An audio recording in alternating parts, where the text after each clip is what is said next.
సేవ చేయడానికి ఒక ర్యాంకు, లేకపోతే ఒక హోదా, లేకపోతే డబ్బు అది చాలామంది దగ్గర ఉంది. మ్యూజిక్ చాలామంది దగ్గర ఉంది.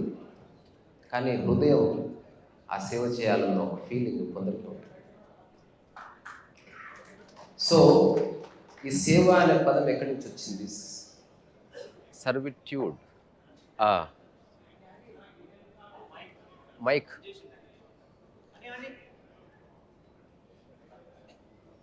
ఉండలే. ఓకే.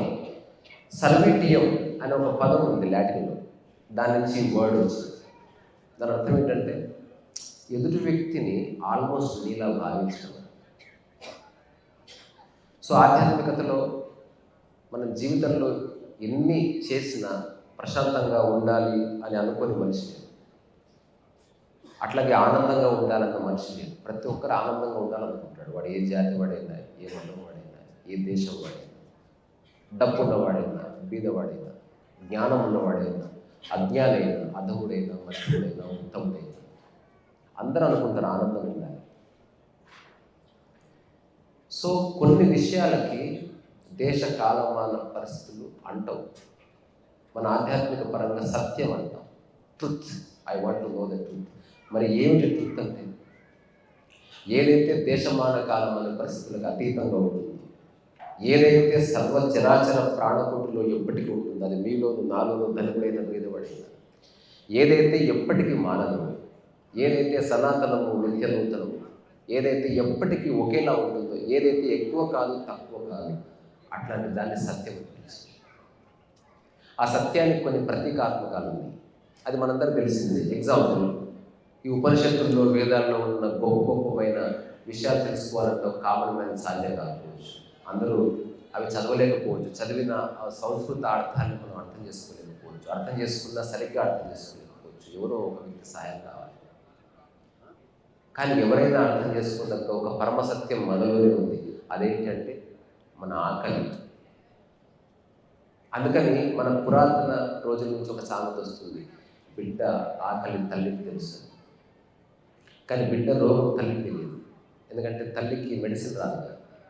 అందుకని ఆకలి మనందరి యొక్క సామూహిక అనుభవం. అందుకే ఎక్కడ ఏ ప్రోగ్రాం జరిగినా అన్నం ఖచ్చితంగా పెడతారు. అన్నదానం మస్ట్. ఎందుకు? ఆ ఒక్క విషయంలో మనం అంతా ఒకటి. డబ్బు విషయంలో వేరు, కులాల విషయంలో వేరు, కార్లు ఎక్కుతున్నప్పుడు నీ కారు వేరు, నా కారు వేరు, కానీ భోజనం చేస్తున్నప్పుడు మనందరి ఆకలి ఒకటి. ప్రకృతి తత్వాలే మనిషిని ఒక్కటిగా చేస్తాయి. ప్రాపంచిక విషయాలన్నీ మనిషిని విడగొడతాయి. అట్లా ఆనందం అనేది ప్రకృతి తత్వం. అది డబ్బుకు సంబంధం లేదు. గాఢ నిద్ర ప్రకృతి తత్వం, సంబంధం లేదు. శృంగారం, మైథునము ప్రకృతి తత్వం. అది అందరికీ ఒకటే. బీదవాడికైనా ఒకటే, ధనికుడికైనా ఒకటే, అపర కోటేశ్వరుడికైనా ఒకటే. సజీవంగా ఉన్న ప్రతి ఒక్కదానికి వర్తిస్తుంది.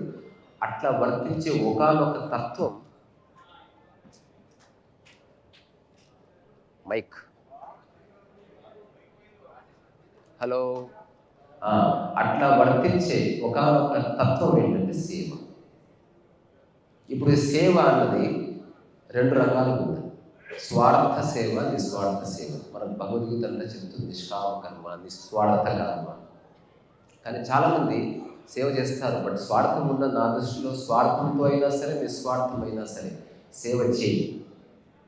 That is more beneficiary to the man kind. So ఈరోజు మీకు ఒక ఇంట్రెస్టింగ్ కాన్సెప్ట్ని నేను మీకు పరిచయం చేస్తాను. నాకు శ్రీనివాస్ గారు యూట్యూబ్ ద్వారానే పరిచయం. కాంట్రీస్ ఆయన ఒక కామన్ మ్యాన్గా మాట్లాడతాను. ఇప్పుడు నా చుట్టూ ఇది లైట్లు ఉన్నాయి, మైక్ ఉంది, ఏదో బట్టలు వేస్తున్నా, కానీ మీ ఇంట్లో ఒక సాదాసీద మనిషి ఎట్లా ఉంటాడో అట్లా మాట్లాడతాను. మనలో లేని దాన్ని ప్రజెంట్ చేయకూడదు. అప్పుడు అబద్ధాన్ని ప్రజెంట్ చేసినట్లయితే. ఒక సౌండ్ ఎఫెక్ట్ వేసి, ఎడిటింగ్ చేసి, స్క్రిప్ట్ రాసుకొని ఎప్పుడైతే చెప్తావో దాన్ని 1000 మంది లేదా 1,00,000 మంది లైక్ చేశారు, అది నీది కాదు, అబద్ధాన్ని లైక్ చేశారు. అట్లా కాకుండా నువ్వు నీలా ఉండు. ఎవరు లైక్ చేయకపోయినా నో ప్రాబ్లం, ఎవరు దాన్ని షేర్ చేయకపోయినా నో ప్రాబ్లం. ఒక అడవిలో చెట్టు తనలా ఉంటుంది. పక్కన ఒక అపార్ట్మెంట్ ఉంది కదా, దానికంటే పెద్దగా ఎదగాలనుకోదు. పక్కనే ఒక తులసి మొక్క ఉంది, దాన్ని చూసి నవ్వుకోదు. దానికి ఎంత శక్తి ఉందో అంత ఎదుగుతుంది. ఇప్పుడు మనమంతా సర్వీస్ అనేది ఎప్పుడు మొదలైందంటే మనం ఎలా ఉన్నామో మన స్థితిని సంపూర్ణంగా అంగీకరించినప్పుడు సర్వీస్ అనే దానికి బీజం పడుతుంది. లేకపోతే స్వార్థపూరితమైన సర్వీస్ అనేది ఎస్టాబ్లిష్ అవుతుంది. ప్రపంచవ్యాప్తంగా జరుగుతుంది. నాకు తెలిసి thousands and thousands of NGOs ఉన్నాయి. నిజంగా వాళ్ళందరూ ఒక తాటి మీదకి వస్తే మానవ జాతిలో ఉన్న సమస్త మానవ జాతి సమస్యలు తీసి అవతల పడేయచ్చు. కానీ సమస్య సజీవంగా ఉంచితేనే సర్వీస్ చేసే అవకాశం ఉందని మనిషికి తెలుసు. అందుకని ఎవరు పూర్తిగా హెల్ప్ చేయరు. అందుకని ప్రతి ఒక్కరికి కొన్ని ఉద్దేశాలు ఉంటాయి, కొన్ని బౌండరీస్ ఉంటాయి, మనకు ఉన్నాయి. ఏదేమైనా సర్వీస్ చేస్తున్నాం అది చాలా గొప్ప విషయం. ఈ భూమి మీద ఎవరైతే తనకు కాకుండా తన చుట్టూ వాళ్ళకి, తన ఊరు కాకపోయినా ఏ ఊరి వ్యక్తికైనా తనవాడనుకుని సర్వీస్ చేయడం అనేది ఒక ఆధ్యాత్మిక అనుభవం. ఇల్లు ఉన్నారా అని ఆనందం సర్వీస్ చేసినప్పుడు వస్తుందని చాలామంది చెప్తున్నారు. అధ్యయనం చేస్తే మనకు కూడా తెలుస్తుంది. సో ఈరోజు ఒక చిన్న కాన్సెప్ట్ చెప్పి దాన్ని ఆధారం చేసుకుని కొన్ని అనుభవంతో మాటలు చెప్పి మళ్ళీ శాంతార్తో ఒక 2 నిమిషాలు చేసి అట్లా ముగిస్తాను. సో ఫస్ట్ ఆఫ్ ఆల్ నేను మోటివేషన్ స్పీకర్ని కాదు. నాకు ఎవరిని మోటివేట్ చేసే ఆసక్తి లేదు. ఎందుకంటే ఇప్పుడు ఆ పెద్దాయన్ని ఎవరు మోటివేట్ చేశారు? ఎవరు మోటివేట్ చేయరు. రియల్ వర్క్ మోటివేషన్లో జరగదు. బయట నుంచి వచ్చే మోటివేషన్ కాదు, నీ యొక్క స్పందన నిజమైన మోటివేషన్. ఎందుకంటే పక్కవాడు ఎంత దొబ్బుతాడు, చేయి బాబు చేయి, చేయి బాబు చేయి, ఇలా చేస్తే అవార్డు వస్తుంది, ఇలా చేస్తే, ఇదంతా రియల్ మోటివేషన్ కాదు. Motivation is a very superficial thing. మనం బయట నుంచి మేకప్ వేసుకుని ముఖాన్ని అందంగా చేసుకుని లోపల ముఖం అట్లనే ఉంది. Real motivation comes from within. ఈ భూమి మీద జరిగిన అద్భుతాలన్నీ వేరేవాడు చెప్తే కలగలే. హఠాత్తుగా ఆకాశాన్ని చూసినప్పుడు, ఒక చెట్టును చూసినప్పుడు, ఒక ఈదుతున్న చేపను చూసినప్పుడు, ఒక మరణిస్తున్న మనిషిని చూసినప్పుడు, తన సమస్య వచ్చినప్పుడు, ఎవరు సహాయం చేయనప్పుడు, తనకి ఎవరు హఠాత్తుగా సహాయం చేసినప్పుడు, రకరకాల సందర్భాల్లో హఠాత్తుగా ఒక స్ఫురణ కలిగింది, ఒక హృదయ పరివర్తన కలిగింది. నా జీవితం ఇక మీద దీనికోసమే అని వాళ్ళకి చెప్పండి, లేదు చేస్తూ పోయారు. They don't even know. ఇప్పుడు ఆయనకు తెలుసా ఈ ప్రపంచవ్యాప్తంగా ఇంత ఫేమస్ అవుతారని? అఫ్కోర్స్ ఆయన సజీవంగా ఉన్నప్పుడు సక్సెస్ చూశాను, కానీ వాళ్ళ సక్సెస్ కోసం లయన్స్ క్లబ్ స్టార్ట్ చేయాలి. ఆ సీడ్లోనే ఇంత వృక్షం అయ్యేటువంటి ఒక లక్షణం ఉంది. సో ఈ ప్రపంచంలో ఉన్న మనుషులకి 2 పార్శ్వాలు ఉన్నాయి. ఒకటి ప్రకృతి, ఒకటి ప్రపంచం. మనం ప్రకృతిపరమైన విషయాల కోసం ప్రయత్నం చేస్తున్నాం, కానీ మనలోనే ఉన్నాయి. ప్రాపంచికపరమైన విషయాల కోసం ప్రయత్నం చేస్తున్నాం, అవన్నీ బయట ఉంటాయి. సో ప్రాపంచికపరమైన విషయాలు అంటే ఏంటి? డబ్బు, హోదా, పేరు ప్రఖ్యాతులు, కీర్తి, ఎవరో మెచ్చుకోవాలి, నేను అందరికంటే ఎక్కువ సంపాదించాలి, నాకు ఒక అవార్డు రావాలి, నాకు రికగ్నిషన్ రావాలి. ఎక్కడైతే మనసు ప్రాపంచిక విషయాలతో ఇరుక్కుపోయిందో ఆ మనసు కాస్త ఇబ్బంది పడుతుంది, కాస్త బాధపడుతుంది అనేది కొంతమంది యోగుల అనుభవం. మీరు నిజంగా ఆనందంగా ఉండాలనుకున్నారా? సేవ చేయాలి, కానీ అది ఎలాంటి సేవ కావాలి అంటే ప్రాపంచికపరమైన సేవ కావాలి. ఆ సేవలో ప్రకృతి తత్వం ఉండాలి. ప్రకృతి అంటే ఏంటి? అందరికీ ఈక్వల్గా ఉన్నది, పరమ సత్యాన్ని మనకు పరిచయం చేసేది, ఆకలి, నిద్ర వంటివి. అట్లాగే సేవ ఉండాలి. మనకి ఇంగ్లీష్లో 2 పదాలు ఉన్నాయి, ఒకటి ఎంపతి, ఒకటి సింపతి. ఎవరికన్నా ఏదైనా ప్రాబ్లం వచ్చినందుకు అయ్యో నీకు ఇట్లా అయిపోయిందా అని చెప్తారు, కానీ సానుభూతి చూపించి వెళ్ళిపోతారు. సానుభూతి చూపేవాడు ఎదుటి వ్యక్తి బాధని తీసుకోండి, ఊరికే లిప్ సర్వీస్ చేసుకుంటున్నాడు. సేవ అన్నది ఎంపతికి సంబంధించి. ఎంపతి అంటే ఎదుటి వ్యక్తి సమస్యని తన సమస్యగా భావించి, ఎదుటి వ్యక్తిలో తనను తాను దర్శించుకొని, ఎదుటి వ్యక్తి యొక్క సమస్యని తాను నిర్మూలించడం ద్వారా తను ఆనందాన్ని పొందుతాడు. ఇది ఒక గొప్ప ఆధ్యాత్మిక అనుభవం. నిజంగా చేసిన వాడికి జీవన్ముక్త స్థితి అనుభవంలో వస్తుంది. అందుకని భగవద్గీత చెప్పినట్టు స్వార్థకర్మ కాకుండా నిస్వార్థ కర్మ చేయాలి, నిష్కామ కర్మ చేయాలి. ఒక జీవితం పడుతుంది మిషన్ అర్థం చేసుకోవాలి. తేలికైన పదాలు నిస్వార్థ కర్మ, నిష్కామ కర్మ ఎట్లా వీటిని అర్థం చేసుకోవాలి. మనందరం చేస్తున్నాం సర్వీస్, కానీ దీనివల్ల ఒక అవార్డు, రికగ్నిషన్, చుట్టుపక్కల వాళ్ళు మెచ్చుకుంటారు. ఇవి కూడా ఎక్స్పెక్ట్ చేయకుండా చేసినప్పుడు, when we don't seek any respectability, ఎదుటి వ్యక్తి నుంచి ఏం ఆశించకుండా. సో భగవద్గీత యొక్క సారాంశం ఏమిటి అంటే, పని చేయి ఫలితం ఆశించకు అంటే అందరూ నిరాశపడతారు. ఒక పెద్ద ఆయన నాకు చాలా ఏళ్ళ క్రితం చెప్పిన మాట అంటే, ఫలితం చెయ్యి, ఫలితం ఆశించకు అనే పదం యొక్క లేదా వాక్యం యొక్క మూలార్థం ఏమిటంటే, పని చేస్తే ఫలితం ఎలాగో వస్తుంది కదా నాయన, అందుకని ఆశించాలి. అందుకని ఒక సరైన మైండ్, అట్లాంటి సరైన మైండ్స్ ఒక 10-20 కలిసిలో అక్కడ కనుక ఈ ప్రకృతి తత్వాలైన నిస్వార్థం, లేకపోతే ప్రేమ, లేకపోతే కరుణ, దయ, ఎందుకంటే సేవ చేసినప్పుడు దయ ఉండాల్సిందే, కరుణ ఉండాల్సిందే, ముఖ్యంగా ఎంపతి అంటే సహానుభూతి ఉండాల్సిందే. సో సేవలో అహంకారం ఉందనుకో అది జస్ట్ స్వార్థం కోసం చేసుకున్నది. ఇది ఎవరికి వాళ్ళు క్రాస్ చెక్ చేసుకోవాలని చెప్పి ఇక్కడ నేను ఎవరిని జడ్జ్ చేయడానికో లేకపోతే మోటివేషన్ చేయడానికో గైడ్ చేయడానికో రాలేదు. మీరు ఎక్కడ ఉన్నారో నేను అక్కడే ఉన్నాను. We are all in the same boat. మనం అంతా ఆలోచిస్తున్నాం. ఇక్కడ ఎవరో వచ్చి ఒక సలహా ఇచ్చి మీరు వేరు నేను వేరు చెప్పడం కాదు. నేను ఏదో చేస్తున్నాను, మీరు ఏదో చేస్తున్నారు. కానీ మనందరం చేసేవాళ్ళు వ్యక్తిగతంగా ఎప్పుడన్నా ఏకాంతం ఉన్నప్పుడు నిజంగా మనం మరణించే సమయంలో మన ముఖం మీద చిరునవ్వుతో ఎలాంటి కాన్ఫిడెన్స్ లేని మైండ్తో మనం మరణించాలంటే స్వార్థం ఎంత తగ్గితే ఆనందం అంతా పెరుగుతుంది అని చెప్పారు. ఇది ఎవరి వల్ల ఆలోచించుకోవాలి. We are not here to judge. నేను ఒక చిన్న కథ చెప్తాను. ఒక రాజు, అసలు మన రాజ్యంలో ఎంతమంది ఎరుక కలిగి ఉన్నారు, ఎంతమంది నిజంగా నిస్వార్థంగా సర్వీస్ చేయగలరు అని చెక్ చేయాలని మంత్రిని అడిగాడంట. చెప్పు మంత్రి, ఏం చేద్దామంటాం? ఎలా తెలుసుకోవాలంటే ఏముందయా, చాలా సింపుల్. జస్ట్ రహదారి మీద ఒక రాయి వేద్దాం పెద్దది, అండ్ అక్కడ మన వాళ్ళని పెడదాం, చూద్దాం. సో ఇప్పుడు ఆ రాయి మీద, రహదారి మీద పెద్ద రాయి పెట్టారు. ఇప్పుడు చాలామంది వస్తున్నారు. ఈ రోడ్డు మీద ఎవడే రాయి వేస్తుంది నాకు అర్థం కాదు. ఈ రాజుకు అసలు గుర్తుందా? అసలు మంత్రి ఏం చేస్తున్నాడు, బడులు ఏం చేస్తున్నారు, అసలు వ్యవస్థ అంతా నాశనం అయిపోయిందని కొంచెం సో చేస్తున్నారే కానీ ఎవడ రాయి. పండితులు వచ్చారు, పావనులు వచ్చారు, మేధావులు వచ్చారు, అందరూ క్వశ్చన్ చేస్తున్నారు, ఇక్కడ ఎవరు పెట్టారు రాయని. అక్కడి నుంచి ఒక రైతు వెళ్తున్నాడు. తన బండి దిగి ఎవరితో ఏం మాట్లాడలేదు. ఆ రాయి అతి కష్టమైన చెప్పి పక్కకు దోస్తే ఆ రాయి కింద ఒక బంగారం ఉంటుంది. అప్పుడు అందరూ అరే రే మేము తీసుకుంటే బాగుంటుంది, మేము తీసుకుంటే బాగుంటుంది, మేము తీసుకుంటే బాగుంటుంది అన్న తర్వాత మిగతా వాళ్ళు అందరూ అంటారంట, అది మా రోడ్డు మీద ఉన్న రాయి, దా బంగారం మాకే వస్తుంది. ఇప్పుడు స్వార్థం వచ్చేసింది. నీకంటే ముందు మేము చూసినాం, కరెక్ట్గా నువ్వు బండి దిగిలో మేము తీద్దామంటే నువ్వు తీస్తున్నావు కాబట్టి ఆయన అయితే మేమే తీస్తుంటే మాకు మీద షేరీ. అప్పుడు అన్నాడు, తీసుకోండమ్మా, నాదేం పోయింది అంటే అక్కడ ఉన్న బండులు వచ్చి ఏదైనా రాజు దగ్గర తేల్చుకోవాల్సిందే విషయాన్ని. రాజు దగ్గరికి విషయం వెళ్ళింది.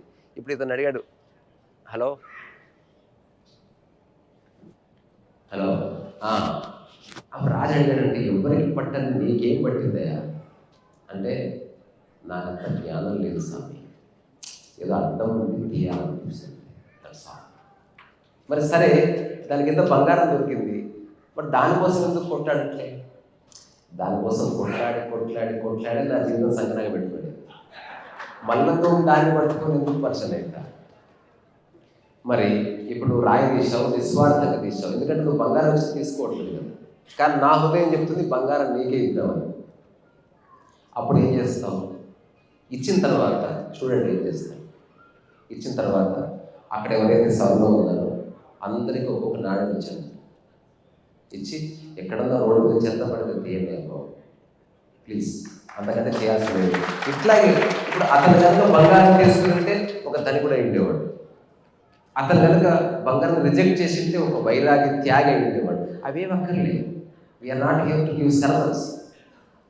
అందరికీ సామరస్యం, అందరికీ పంచగలిగేది ఏదైనా అందులో గొప్ప విషయం. సరే, ఎవరి బెనిఫిట్ వాళ్ళు అవుతారు, ఎవరి క్షమతను బట్టి వాళ్ళకి ఏదో బెనిఫిట్ వస్తుంది. నేను ఇంకో చిన్న కథ చదివాను. ఒక రాజుకు 3 కొడుకులు, 3 ఒకరిని రాజుని చేయాలి. మంత్రి అన్నాడు, ఆబ్వియస్గా సాంప్రదాయం ప్రకారం పెద్దవాడిని రాజుని చేయాలి. అప్పుడు రాజు అన్నాడంట, అది నాకు నచ్చలేదు. ఎవరికైతే టాలెంట్ ఉందో, నిజంగా రాజే అర్హత ఉందో వాడికి ఇవ్వాలి. కానీ పెద్దవాడిగా పుట్టాడని మరి ఇద్దరు పిల్లలు ఏం తప్పు చేశారు, వాడు తర్వాత పుట్టినందుకు వాళ్ళకి అవకాశం రాకపోతే ఎట్లా? Nothing doing. అంటే ఇట్లాంటి విషయానికి నా దగ్గర జవాబు లేదు. మన గురువు గారు ఎవరన్నా ఉంటే, ఆ ఊళ్ళో ఒక జెన్ మాస్టర్ ఉన్నాడు. అతను 90 సంవత్సరాలు. రాజుగారు వెళ్ళి సాయంత్రం కూర్చొని మాట్లాడారు, ఇదండి విషయం అంటే, అవునా, చాలా మంచి ఆలోచన అయ్యా, ఎవరన్నా పెద్ద కొడుకు ఇచ్చేస్తారు. మరి నీకు పెద్ద కొడుకు ఏం ప్రాబ్లం లేదు కదా అంటే ఆశ్చర్యం ఏంటంటే చిన్నప్పటి నుంచి లిబరల్గా పెంచాను. వాళ్ళకి తెలుసు తండ్రి ఎవరిని సెలెక్ట్ చేస్తే అతనే రాజు. కానీ అర్హత ఎట్లా నిర్ణయించాలంటే, సరే నేను వస్తాను, రేపు ఎల్లుండో వాళ్ళందరినీ పిలిచి ఒక మీటింగ్ పెడతాం. ఇట్లాగే కూర్చోబెట్టిన తర్వాత ముగ్గురు కొడుకులు వచ్చారు. వచ్చిన తర్వాత గురువు గారు చెప్పారు, చూడయ్యా ఒక చిన్న ప్రయోగం చేస్తున్నాం, ఇదంతా ప్రజల కోసమే. మీలో టాలెంట్ ఉందా లేదా, ఆలోచించే శక్తి ఉందా లేదా, నిర్ణయం తీసుకునే శక్తి ఉందా లేదా తెలియాలి. అంటే రాజుగా ఉండాలి. దాంతోపాటు చాలా లక్షణాలు ఉండాలి. అవి మీ యొక్క ఆచరణలో మాకు తెలుస్తాయి. అందుకని ఇదిగో నీకు 10,000, నీకు 10,000, నీకు 10,000.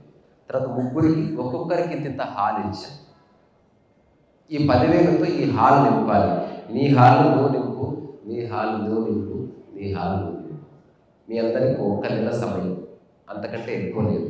ఎవరు హాల్ని ఎఫెక్టివ్గా నింపుతారో వాళ్ళకి రాజ్యాధికారం ఇస్తారు. ఇది మీకు ఓకేనా అంటే పెద్దవాడు, మధ్యవాడు, చిన్నవాడు అందరూ ఓకే అన్నారు. పెద్దవాడు మరీ ఎక్సైట్ అయిపోయాడు.